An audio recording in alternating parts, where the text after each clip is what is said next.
Welcome to ATPL Aviation. In this video, we'll walk through every tool on the study page. The top bar shows you're in study mode, the subject you're working on, your position out of the total questions, and the time spent on the current question. 3 colored dots let you mark any question green, yellow, or red. Your marks appear on the navigator, so you can filter by color later. Next is the important flag. Just like the color markers, it shows on the navigator and works with filters.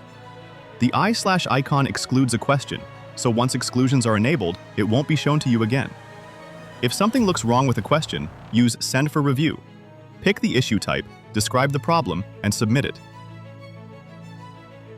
Beside the question number is the Notes icon. Click it to write and save a personal note. Once saved, the icon fills in yellow, reminding you this question has a note attached. Next is the Real Exam Occurrence tool. If this question appeared in your actual exam, log the country, year, and month.